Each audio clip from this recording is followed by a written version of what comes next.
Il est 15 heures. Merci d'être avec nous dans cette édition de la mi-journée au sommaire de l'actualité. Présidence, le chef de l'État Ismaïl Omar Guelleh donc a reçu ce matin le président du Zanzibar, donc M. Ali Mohamed Chene. Dans l'actualité internationale en France, les Français sont appelés aux urnes pour le second tour de la présidentielle qui opposera donc Emmanuel Macron à Marine Le Pen. Voilà pour les sommaires, bienvenue à tous. Le président du Zanzibar, M. Ali Mohamed Chene, est arrivé ce matin. Il était accompagné d'une large délégation composée donc notamment du ministre des Affaires étrangères de son pays, le ministre du Commerce et de l'Industrie, ainsi que le ministre des Infrastructures, des Transports et de la Communication et des officiels dans le cadre d'une visite officielle de 3 jours en République de Djibouti. Il a été accueilli au tarmac de l'aéroport international de Djibouti par le Premier ministre par intérim, Moumin Ahmed Cheikh, et l'ensemble des autorités djiboutiennes. Ils ont eu donc un entretien au salon d'honneur de l'aéroport international de Djibouti. Le président du Zanzibar donc effectuera une visite officielle de 3 jours qui a de valeur de premier contact avec son homologue djiboutien. Il rencontrera également des autorités djiboutiennes en vue d'entériner un partenariat économique, et ce dans l'optique qu'il va donc visiter de nombreuses structures de développement, notamment les ports, Djibouti Télécom et d'autres infrastructures du pays.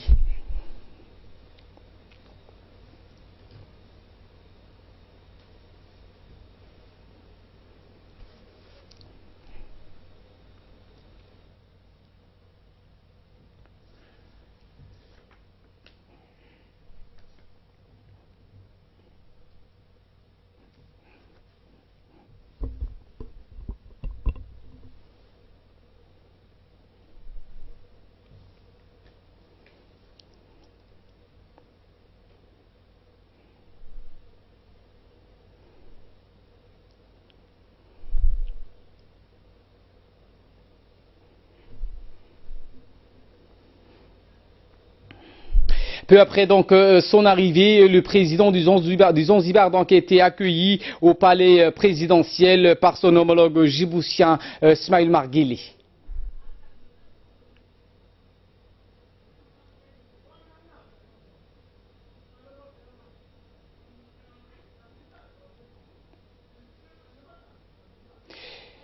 Le président du Zanzibar donc a été introduit auprès du chef de l'État par le Premier ministre par intérim et ministre de la Justice. Les deux hommes donc se sont salués lors de cette rencontre. Après donc cette poignée de main, les deux hommes donc ont parlé des relations qui existent entre les deux pays et ont envie donc de les amorcer et de les développer davantage. L'audience entre le chef de l'État et son homologue du Zanzibar a été donc pris par de nombreux officiels du côté du Zanzibar et du côté djiboutien, par le ministre des Affaires étrangères, le ministre de la Présidence auprès des investissements, le secrétaire général de la primature et de nombreux autres officiels présents sur place.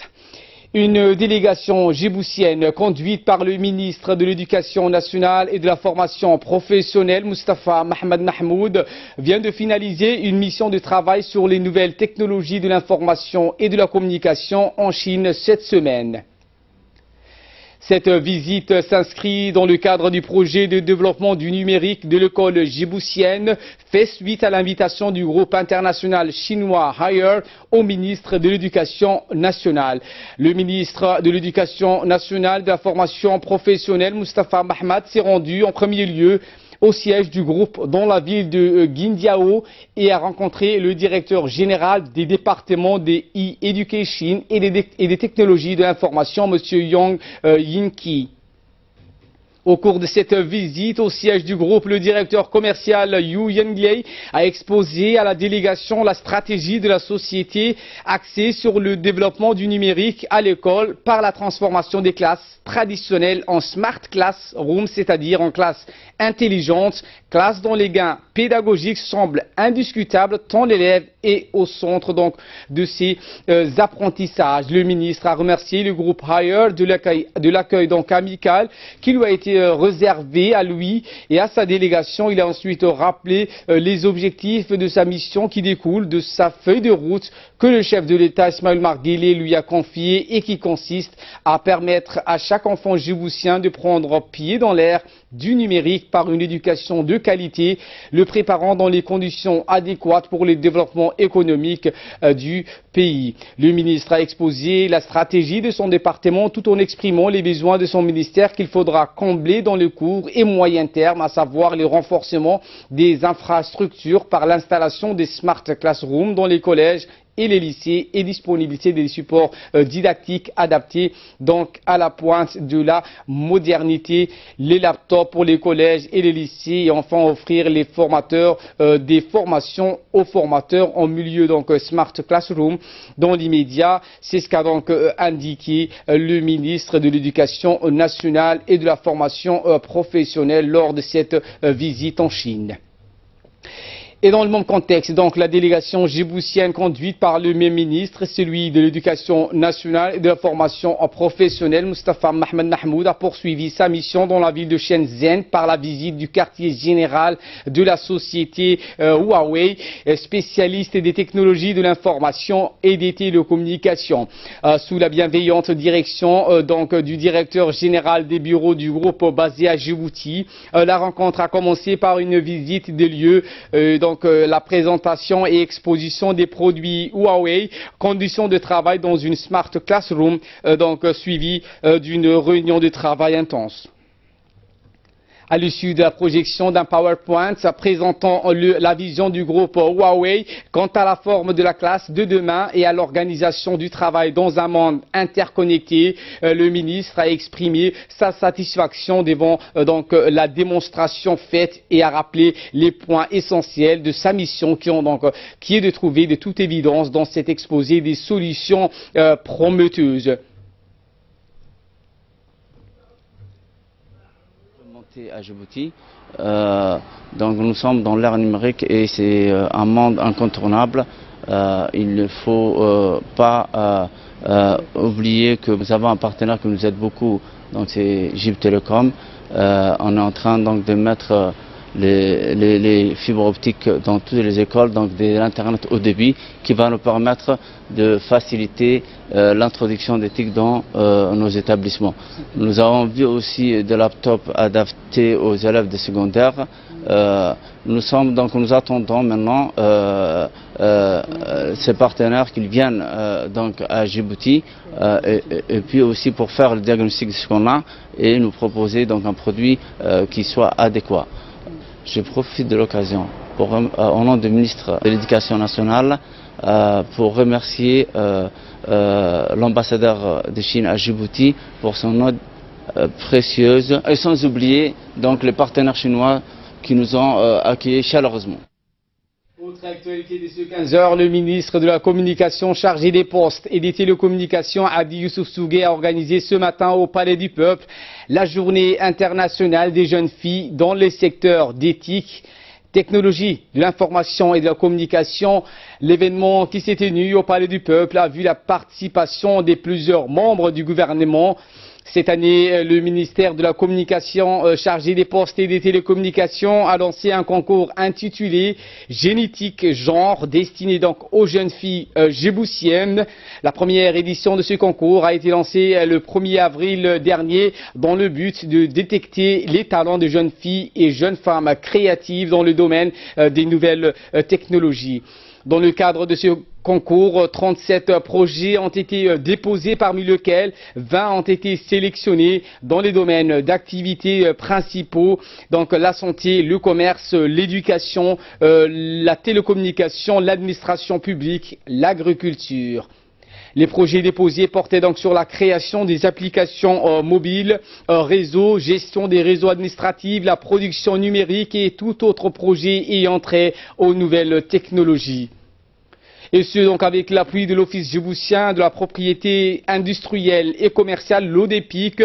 Tout projet déposé a été enregistré, scellé, en vue de respecter donc les règles de confidentialité. À noter que les 10 premières du concours ont été primées lors de cette cérémonie. L'objectif de ce concours visait donc à créer un environnement national propice pour le développement des nouvelles technologies dans le secteur donc féminin.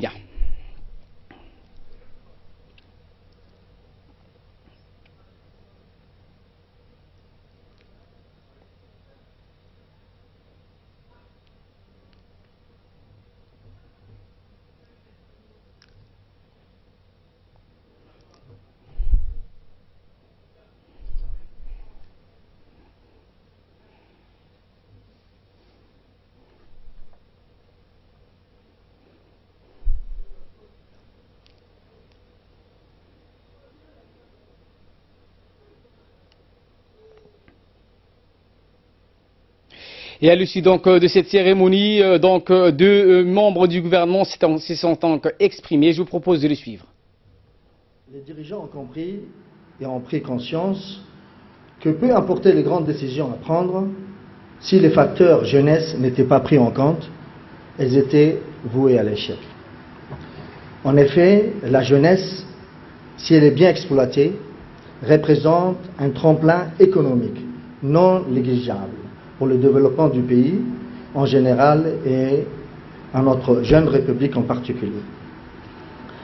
Il appartient dès lors à chaque ministère de trouver les voies et les moyens de tirer pleinement parti de cette force vive. La multiplication des réunions de haut niveau sur diverses questions en plaçant toujours la jeunesse au cœur des actions est la preuve inéluctable de cette volonté à faire de la jeunesse des acteurs clés du développement durable. Nous sommes réunis ici aujourd'hui pour célébrer la Journée internationale des jeunes filles dans le secteur d'éthique. Ce secteur est un outil formidable, vecteur de développement. Les perspectives de ce secteur sont infinies dans le domaine de l'économie, de la médecine, de l'agriculture, de l'éducation, comme nous le prouvent les lauréats d'aujourd'hui. Toutes les jeunes femmes et filles doivent pouvoir profiter pleinement de ces opportunités.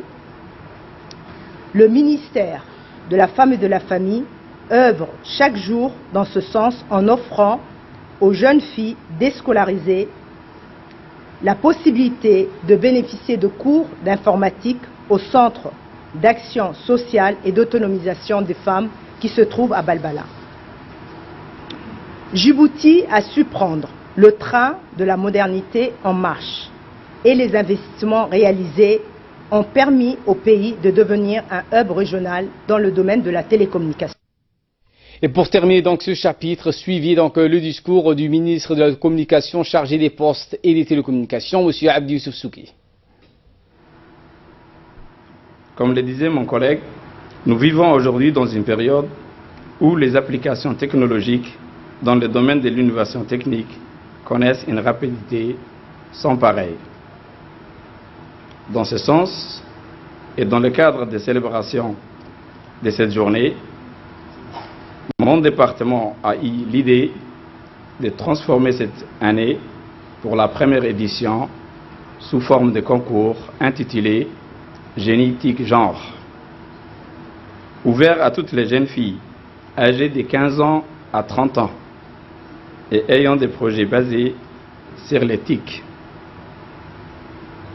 dans plusieurs domaines tels que la santé, l'agriculture, l'administration publique, le commerce et les télécommunications. Ce concours leur permettra de ressentir les effets transformateurs du secteur des numériques. Et pour primer ou récompenser les meilleurs projets numériques, un jury national a été instauré pour la transparence des dépouillements des dossiers et la sélection des meilleurs projets avec la présence d'un huissier de justice. un site web qui servira de plateforme de discussion entre les professionnels et les jeunes femmes désirant se lancer dans le domaine d'éthique sera inauguré aujourd'hui même. Il est à noter que l'ODEPIC a procédé aussi, par sa générosité, à l'enregistrement gratuit des projets primés et le club des jeunes entrepreneurs djiboutiens dispensera une formation gratuite en gestion des projets aux jeunes lauréates. En instituant ce concours, je formule le souhait de voir à l'horizon 2020 des jeunes djiboutiennes et djiboutiens concepteurs de start-up dont les réussites iront au-delà de nos horizons. Vous en avez les capacités et nous vous aiderons à y parvenir. Nous sommes bien conscients au niveau du gouvernement de l'importance de la vulgarisation de l'outil informatique pour susciter de nouvelles vocations et de grands succès.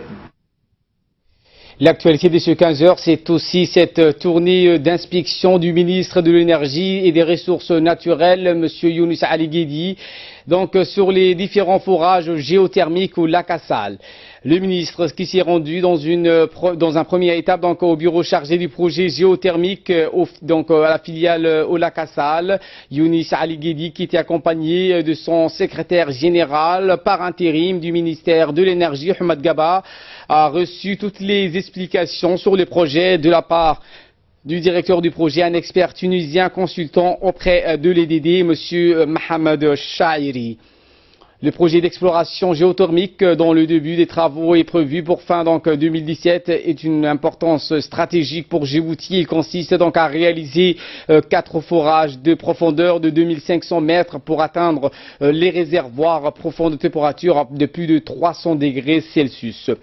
Ce projet a pour objectif de renforcer la capacité de production électrique de Djibouti de 50 à 100 mégawatts. Il s'agit d'une énergie naturelle verte qui va permettre donc de contribuer au développement économique du pays et donc généraliser l'accès à l'électricité pour la population. Le bailleur des fonds de ce projet d'un montant de 31 millions de dollars et donc la Banque mondiale, l'AFD et l'État djiboutien pour diriger le projet d'une cellule d'exécution qui constitue donc de compétences nationales et internationales et a été mis en place sous la tutelle de l'EDD et du ministère de l'Énergie. Les grands axes du projet sont la construction d'une piste d'accès au site de forage environ de 4 km. Dans sa visite, le ministre s'est rendu également sur les sites 1 et 2 de Galalekoma avant de visiter le forage géré par l'Office djiboutien de développement géothermique, l'ODEG, rattaché auprès du ministère chargé des investissements auprès de la présidence. Et c'est l'information principale de ce 15h. La disponibilité de l'eau en quantité suffisante sera propice au développement d'un tissu industriel. L'eau est au cœur des préoccupations du gouvernement de la République de Djibouti. Le gouvernement vise à faire disparaître à moyen terme le spectre de la soif et améliorer et faciliter l'accès de toutes les couches de la population à l'eau potable. C'est dans ce contexte que le directeur général de l'ONEAD, M. Mohamed Fouad Abdo, et les ingénieurs en charge du projet se sont rendus sur le site de Hadagala en Éthiopie dans la journée du mercredi 4 mai dernier pour constater de visu les derniers travaux de ce projet phare. Dans ce déplacement, le directeur général de l'ONEAD était accompagné du consul de Djibouti à Dawa, M. Adan Moussa Aré. Il suffit de voir pour croire. Après 2 années d'intense travail, la mise en production des forages est aujourd'hui effective.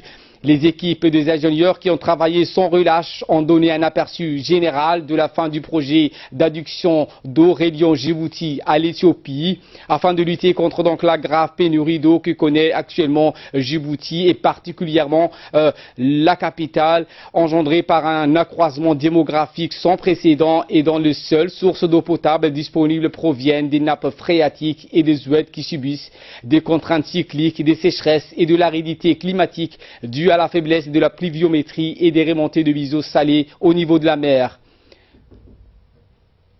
Entre autres, il est à noter que le gouvernement fédéral de l'Éthiopie a décidé de fournir un volume d'eau potable estimé à près de 100 000 mètres cubes qui alimentera les villes d'Ali Sabié, Dikil, Arta et surtout la capitale Djibouti depuis la vallée de Koulan dans la zone de Chinilé qui dispose d'énormes potentialités en eau à travers des conduites d'une longueur totale de 358 km.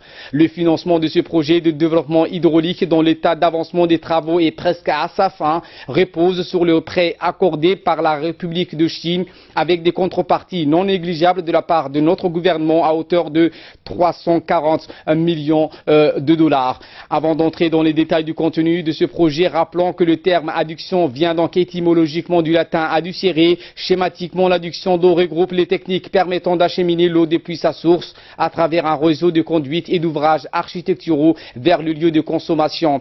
Les travaux de ce projet d'adduction transfrontalier d'eau potable qui ont commencé le 22 mars 2015, journée mondiale de l'eau, au cours d'une cérémonie à Ali Sabié placée sous le haut patronage du chef de l'État Ismaïl Omar Guelleh. Le chantier qui a été réalisé sur une période de 2 ans et le lancement est prévu en mois de juin et coïncidera avec le 40e anniversaire de l'indépendance nationale. Ces travaux comprennent l'édification de 28 puits de forage profonds de plus de 500 mètres et de 2 stations de pompage, la fourniture de conduites d'adduction de 600 à 1200 d'Ali Sabié à Dikil et jusqu'à Djibouti-Ville, l'installation du système appelé SCADA, un système de contrôle, de supervision et d'acquisition des données, la construction de 4 unités de réservoir de 20 000 mètres cubes, une unité de 5 000 mètres cubes et une autre unité de 3 000 mètres cubes et 6 unités de 2 000 mètres cubes et d'autres bâtiments et ouvrages. Ce projet vital permettra donc à l'ONEA de faire face à l'accroissement continu de la demande de la population et de ses abonnés et surtout d'une future clientèle. C'est ce qu'a indiqué donc la directrice du projet, Dera Khairé Alale. L'inauguration officielle de ce projet coïncidera avec le 40e anniversaire de notre indépendance. C'est ce qu'a donc indiqué Madame Dera Khairé Alale. 10% de l'état d'avancement du projet. Donc on est vraiment à la phase, on peut dire, finale du projet. Donc dans un mois, d'ici 1 mois et demi maximum, on espère qu'on pourra arriver à l'achèvement définitif du projet. Et l'eau pourra arriver directement dans nos réservoirs au niveau de PK20 et la population de Djibouti pourra bénéficier de cette eau qu'on attend impatiemment et que le gouvernement de Djibouti a mis beaucoup de moyens, soit 340 millions de dollars. Avant de continuer donc sur ce sujet, c'est l'heure de l'appel à la prière à la As. Je vous retrouve dans quelques secondes. Allahu Akbar, Allahu Akbar, Allahu Akbar, Allahu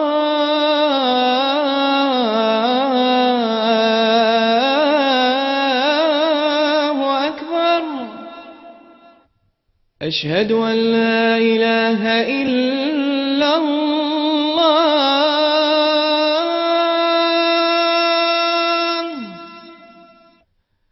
أشهد أن لا إله إلا الله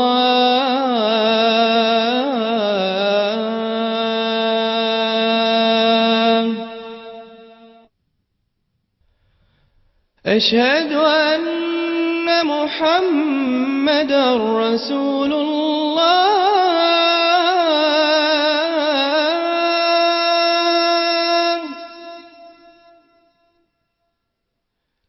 أشهد أن محمدا رسول الله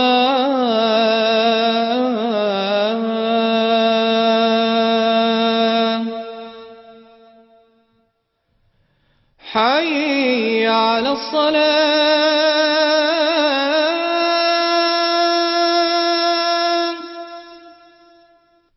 حي على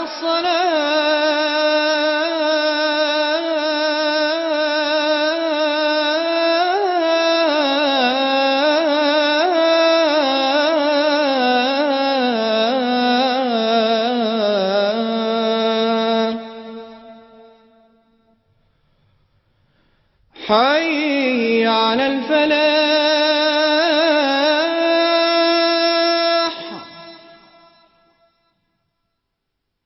حي على الفلاح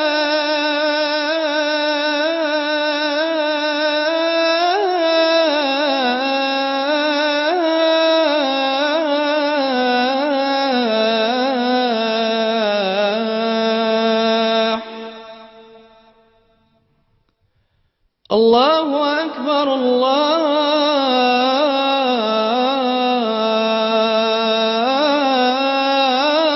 الله أكبر لا إله إلا الله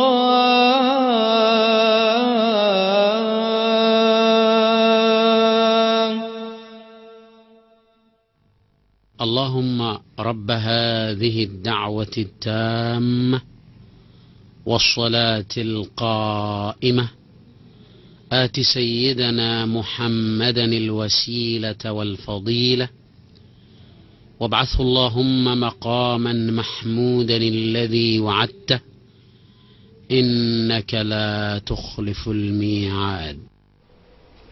Et dans le même sujet, donc, concernant l'adduction d'eau reliant Djibouti à l'Éthiopie, dans une interview accordée à notre correspondant, le directeur général de l'Office national de l'eau de l'assainissement de Djibouti, Mohamed Fouad Abdo, a indiqué que c'est une consécration pour lui. Ce projet initié par le chef de l'État il y a 2 années de cela et qui arrive à terme avec la mise en production des forages et le test ainsi que le lavage de l'ensemble des conduites a été donc un succès. C'est ce qu'a indiqué le directeur général. Ce projet d'une grande ampleur reflète la vision du chef de l'État, celle d'en terminer avec la soif et le manque d'eau en République de Djibouti. Nos ingénieurs ont été la cheville ouvrière de ce projet, a-t-il indiqué, et je tiens à leur féliciter. L'inauguration officielle de ce projet titanesque et d'une grande importance coïncidera avec le 40e anniversaire de l'indépendance du pays, a conclu ses propos donc le directeur général.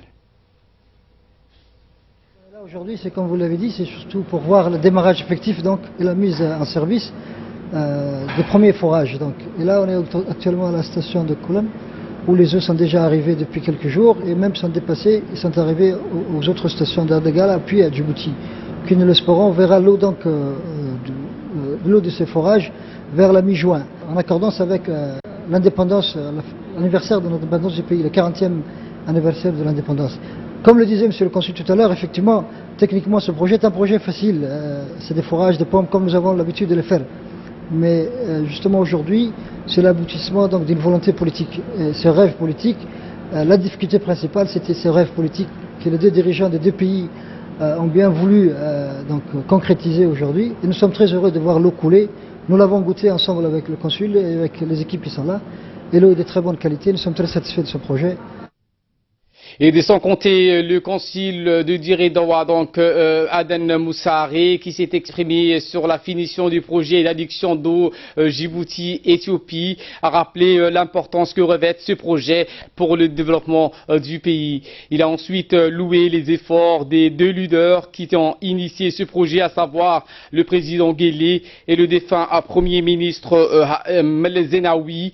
Et cette coopération s'ensuit et apporte ses fruits avec l'actuel Premier ministre Haïlé Mariam Desailly, n'a-t-il indiqué. Aden Moussaré, donc, qui a indiqué que ce mercredi 4 avril restera pour lui dans les annales parce que c'est l'aboutissement d'un projet d'une importance capitale. Reste à attendre son inauguration officielle prévue donc pour le 27 juin, date du 40e anniversaire de l'indépendance du pays. Il a conclu ses propos en insistant sur le modèle d'intégration économique djibouto-éthiopien qui partagent donc en commun beaucoup des choses. Ce magazine donc de ce 15h focus sur les instances olympiques. Djibouti, capitale de la flamme olympique, à l'heure où le 17e Assemblée générale de l'ACNOA se prépare à Djibouti. Nous avons souhaité nous pencher de plus près sur les institutions olympiques, leur mode de fonctionnement et leur interaction, à commencer par notre comité national olympique djiboutien dirigé par la très énergique et dynamique Aïcha Galad Ali qui vient d'être brillamment réélue à la tête du Sénat le 4 janvier dernier pour un autre mandat de 4 ans. Récit donc dans ce reportage de la rédaction.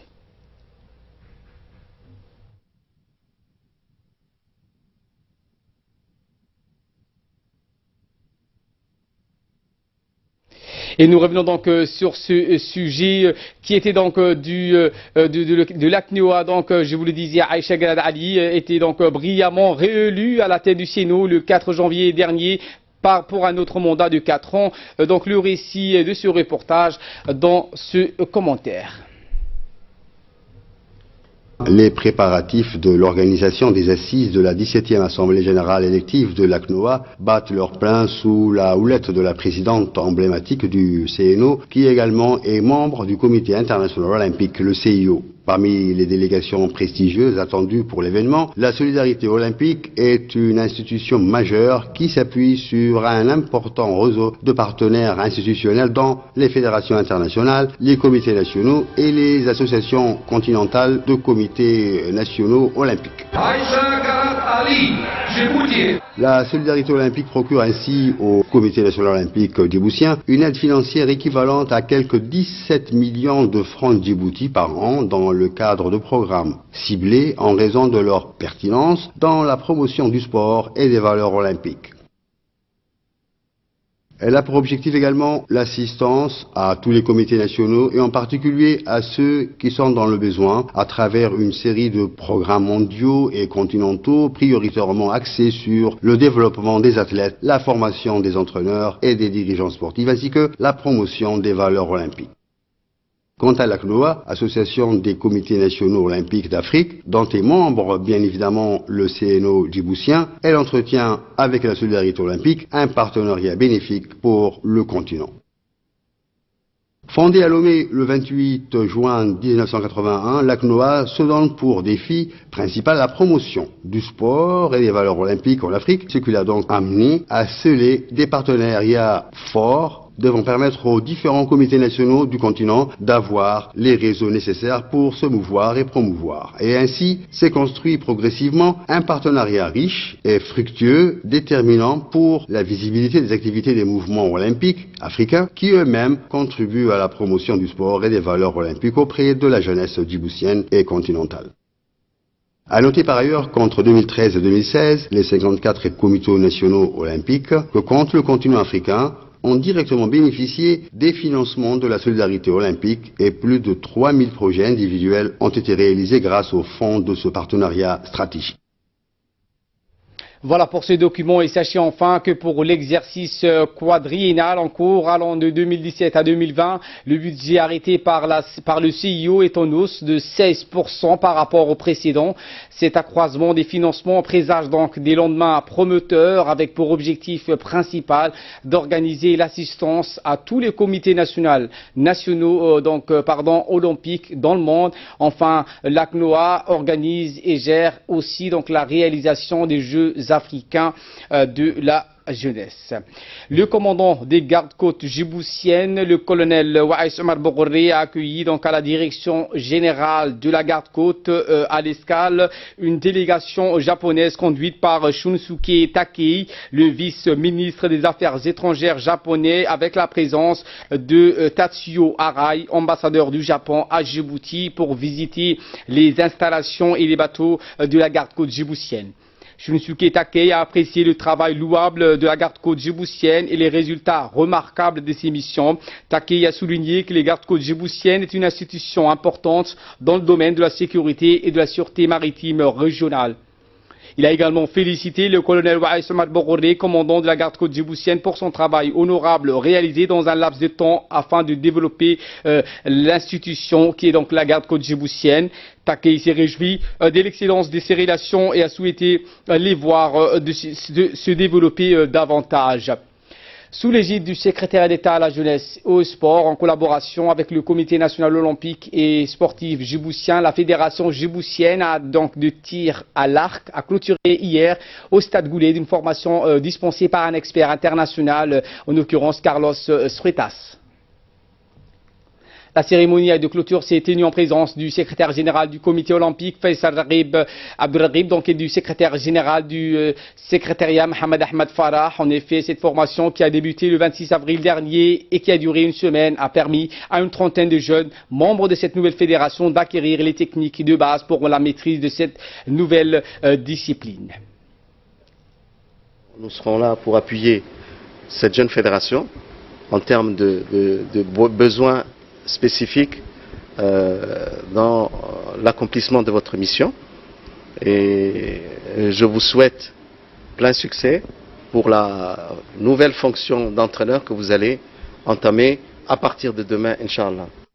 Sport toujours et dans la continuité du tournoi interministériel de la cité ministérielle, le complexe Roi Fahd a abrité hier soir le dernier carré de la compétition. La première demi-finale opposait l'équipe du secrétariat d'État à la jeunesse au sport à l'équipe de la primature. La rencontre a commencé à peu près 20 h de la soirée. Conscient de l'importance de la rencontre, les deux équipes se sont livrées à une vraie bataille. Un match d'une grande intensité, trop de pressing des deux côtés ont serré le match. Le premier but vint juste avant la mi-temps par l'intermédiaire de l'attaquant de la primature qui a profité de l'erreur de marquage de la défense adverse. Au retour des vestiaires, l'équipe du SGS a frappé très fort. Elle a renversé la machine, d'abord en égalisant sur un but splendide de la tête de Hatim, meilleur buteur du tournoi, puis en inscrivant le deuxième but sur une frappe lointaine de Khalif. Le SGS a commencé à faire sa loi en profitant de la fatigue et de la frustration de son adversaire avec ses assauts répétés. Elle remporte logiquement la rencontre qui s'est soldée sur un score de 5-3. Éliminée du tournoi, la primature a quand même su montrer ses arguments de taille qui leur permet de justifier sa place dans le dernier carré. Avec cette belle victoire, le SGS file en finale en pleine confiance. La seconde rencontre a opposé le ministère de l'énergie à celui du budget. Une rencontre remportée et méritée par le ministère de l'énergie sur un score de 2-0. Actualité hors de nos frontières à présent, les Français sont appelés aux urnes pour le second tour de la présidentielle. Les bureaux de vote ont ouvert dimanche pour le second tour de la présidentielle où quelques 47 millions de Français sont appelés à voter pour élire le 8e président de la 5e République. Comme au premier tour, la sécurité a été renforcée. Au terme d'une campagne inédite, les Français se rendent aux urnes aujourd'hui pour élire le 8e président de la 5e République. Le second tour de l'élection oppose Emmanuel Macron à Marine Le Pen. Le scrutin en période d'état d'urgence est entouré d'une sécurité renforcée avec comme au premier tour plus de 50 000 policiers et gendarmes engagés aux côtés de 7 000 militaires de l'opération Sentinelle et des polices municipales. Au Nigeria, cette fois, au moins 80 lycéennes de Chibok libérées de main de Boko Haram. 82 lycéennes ont été libérées hier au Nigeria. C'est ce qu'a annoncé la présidence nigériane. Ces jeunes filles avaient été capturées en avril 2014 par le groupe terroriste Boko Haram. Elles étaient 276 le jour de leur enlèvement. Aujourd'hui, avec cette dernière vague de libération, il restait encore plus de 110 lycéennes en captivité. Plusieurs sources au sein du gouvernement nigérian faisaient état ce samedi soir de la libération de plusieurs dizaines de ces lycéennes enlevées par Boko Haram en 2014. La présidence nigériane est venue confirmer la nouvelle sur un tweet. Une source militaire a précisé qu'elle avait été conduite à Banki, près de la frontière camerounaise, d'où elle avait été transférée par avion vers Maiduguri auprès des examens médicaux. Le 14 avril dernier, 2014, quelques 270 lycéennes avaient été enlevées par la secte extrémiste dans une école de cette ville du nord-est du pays. Voilà pour l'essentiel de ce 15 h. Merci de votre fidélité. Restez avec nous dans quelques minutes sur le Focus.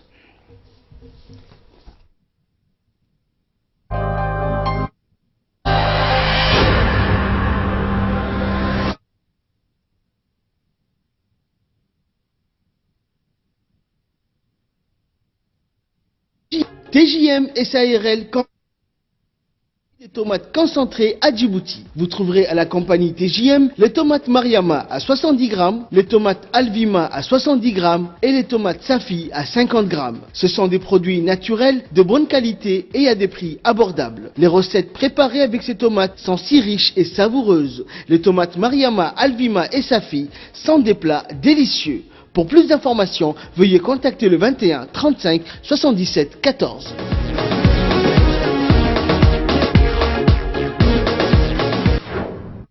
Coca-Cola?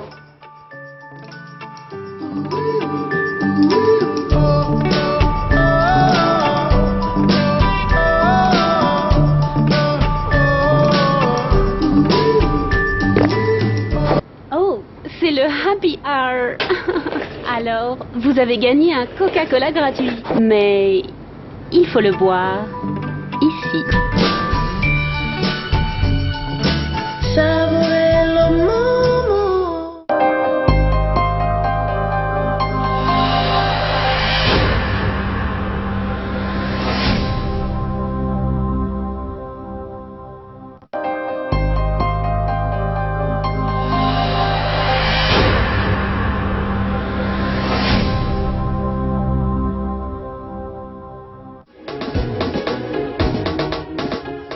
TJM SARL Compagnie est une usine qui produit des tomates concentrées à Djibouti. Vous trouverez à la compagnie TJM les tomates Mariama à 70 grammes, les tomates Alvima à 70 grammes et les tomates Safi à 50 grammes. Ce sont des produits naturels, de bonne qualité et à des prix abordables. Les recettes préparées avec ces tomates sont si riches et savoureuses. Les tomates Mariama, Alvima et Safi sont des plats délicieux. Pour plus d'informations, veuillez contacter le 21 35 77 14.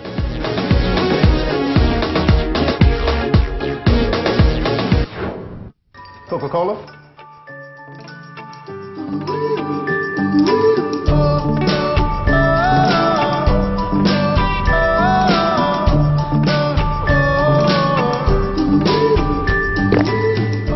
Oh, c'est le Happy Hour.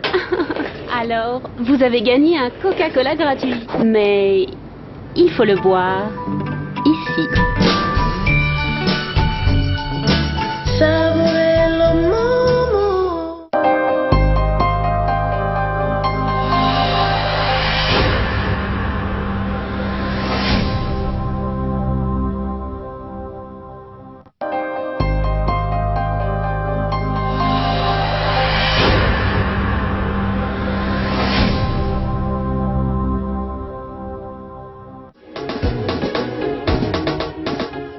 TJM SARL Compagnie est une usine qui produit des tomates concentrées à Djibouti. Vous trouverez à la compagnie TJM les tomates Mariama à 70 grammes, les tomates Alvima à 70 grammes et les tomates Safi à 50 grammes. Ce sont des produits naturels, de bonne qualité et à des prix abordables. Les recettes préparées avec ces tomates sont si riches et savoureuses.